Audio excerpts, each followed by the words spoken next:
For a fleeting moment, I got to be a part of something far greater than I'll ever be. Something most people only see from a distance. One is exposed in the wild, with no pretense, and forced to be self-reliant. It's the perfect place to get to know yourself. I guess that's why I had to come out here.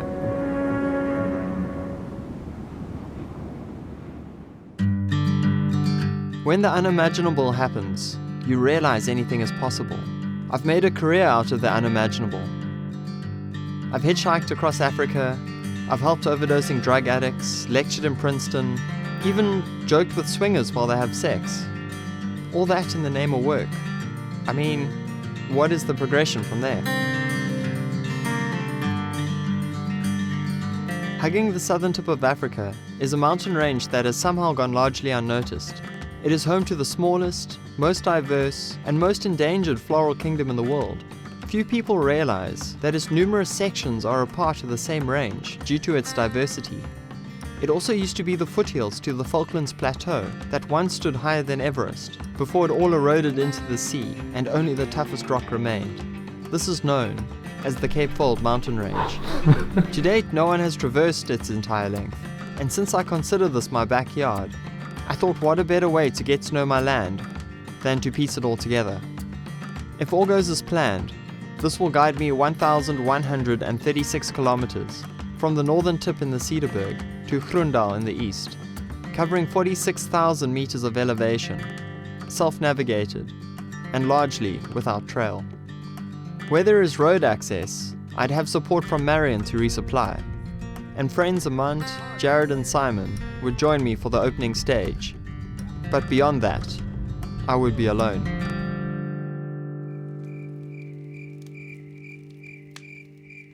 My mom and sister have made me a series of motivational notes. Only open this envelope when you experience terminal sense of humor failure. Part of me doesn't feel like life's going to be the same after this trip.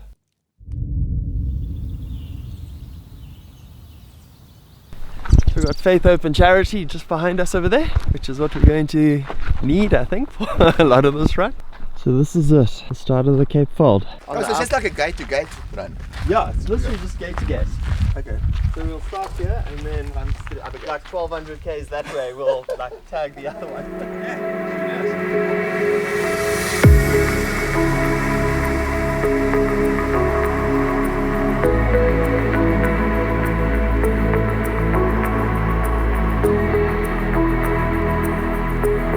Hey Brew, please be careful out there. This adventure is intense, and I can't wait to unpack the stories when we get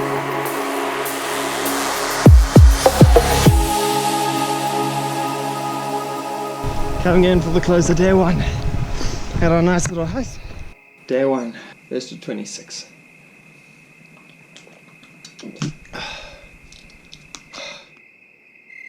Boom, that is the checkpoint from yesterday. Cool. Right. Let's go.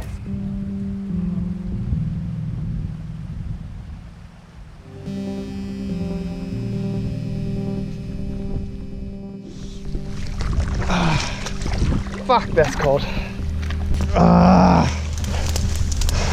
We just put the best through 4 kilometers of mark, waist deep. River in mud. Shit.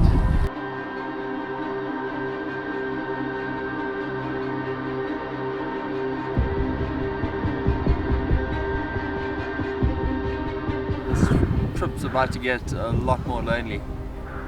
Yeah. Oh well, I suppose that's what I bargained for in the beginning.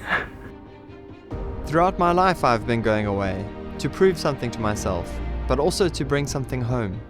I love my land, and there is more depth to it than I can comprehend. I know I need to be challenged, as nothing worthwhile has ever come easy to me. All I'll have is my previous step, and the uncertainty of where the next will land.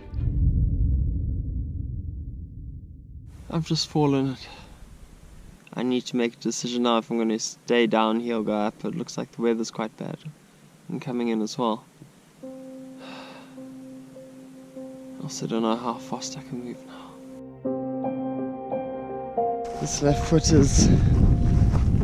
yes, it's not playing game at all.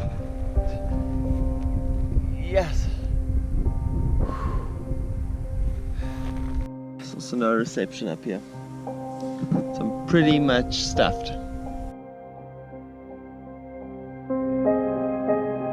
That's right, kids. We're walking backwards. Because that, now we've seen a little less pain. Talking to yourself also seems a little bit more logical when you're walking backwards. My left foot's the worst. That's swollen up to the point where you can hardly see my ankle. Yes, that's sensitive.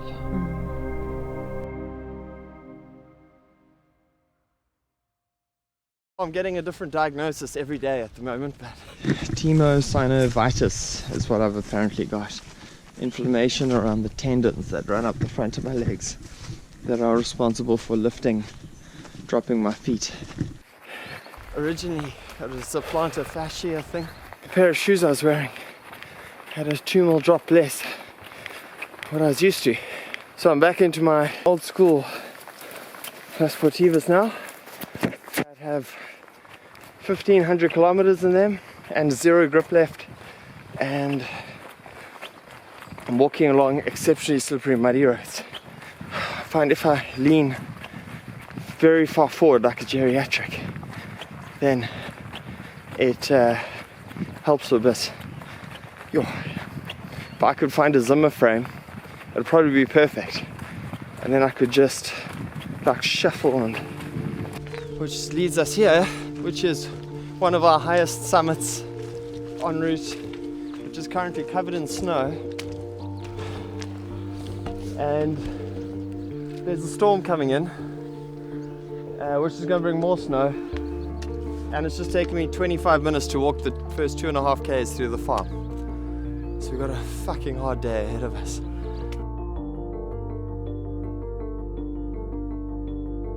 Our perception of danger is tainted. Our obsession with safety has created a fear-based existence, where we never step into the unknown, where we are governed by distrust, and never take responsibility, as it is easier to let insurance pick up the pieces. We seek cookie-cut experience, and we are never vulnerable, and that's disempowering. Danger is shaped by our ability, and that boundary never shifts, unless we spend time on it. Oh, fuck! Yeah, this is where a leg could get broken fairly quickly.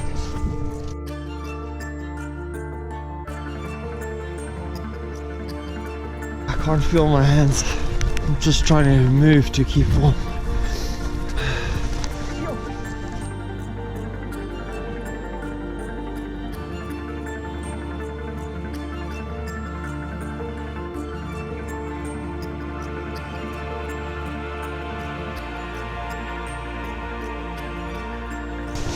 This is apparently a path.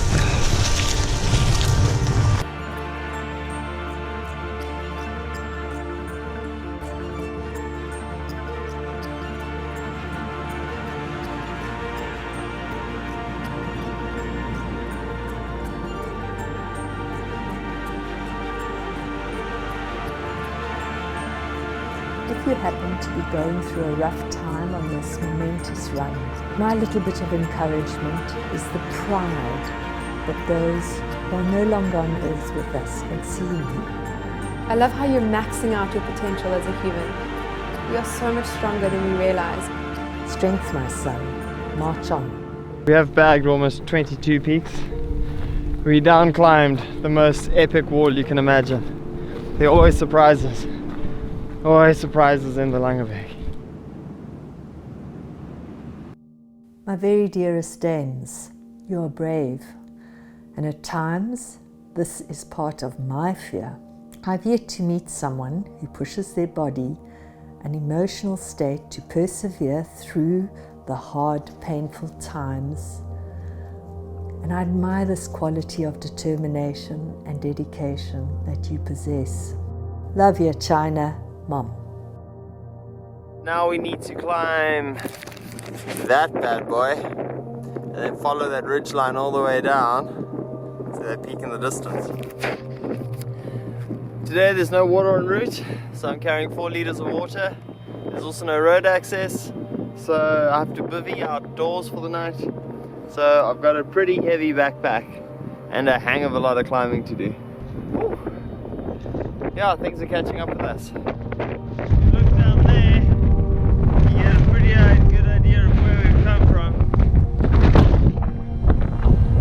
Down there, you got a damn good idea of how much more we still have to go.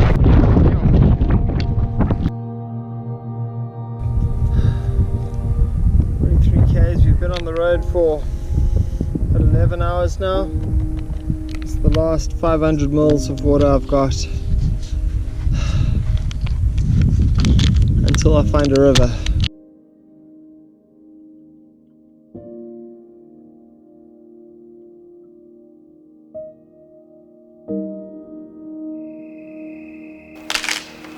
According to my watch, I'm on track. But according to the map, I'm far from anything. And now I can hear something big. I don't know if I can clear it right now. It's 9:42.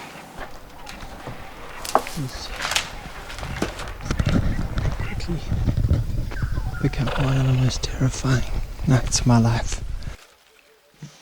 I was following this red line that eventually went like through a whole ton of bush and off a cliff. And in the process of trying to sort this out, I felt earth tremoring noises of these giant animals breaking down branches and then galloping around. It was probably one of the most terrifying moments of my life. Last night, after a day of extreme heat and extreme exertion, I had exceptionally itchy testicles. Wasn't really much of an option to wash myself, so I resorted to using one of my bunks, which is all fair at the time, until you wake up in the morning and it's sub-zero temperatures. And I find myself on this ridge line today, with scent lingering above my eyebrow.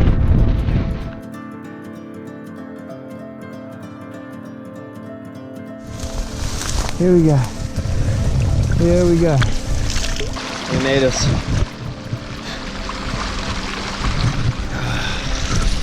Another second too soon.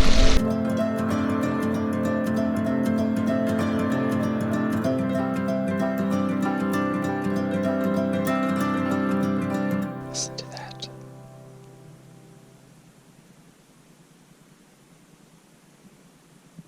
Crickets. Wind and birds. Oh, it's so still.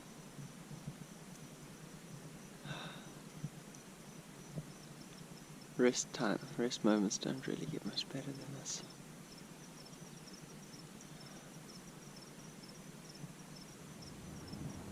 And then we've got to keep pushing on.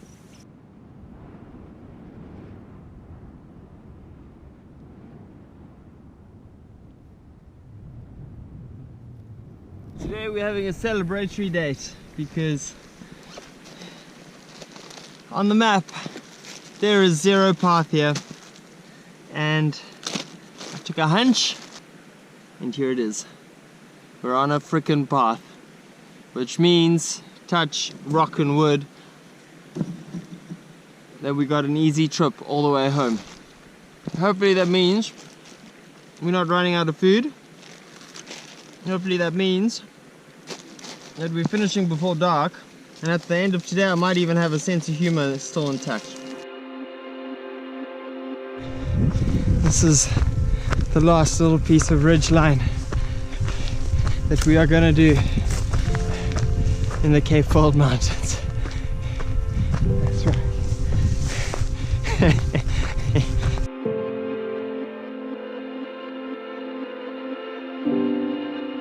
And this road over here is going to take me all the way to Uitenhage.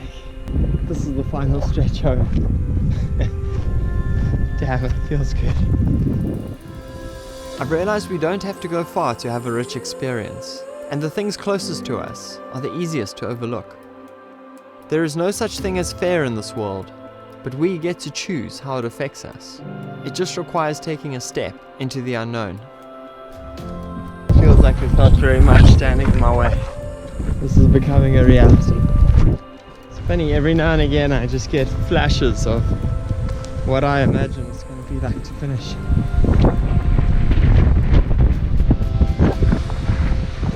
Yes, it makes me tear up every single time.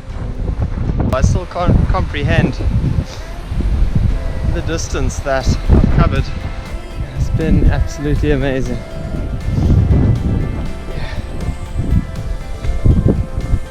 I suppose now I've got to do something with this experience though.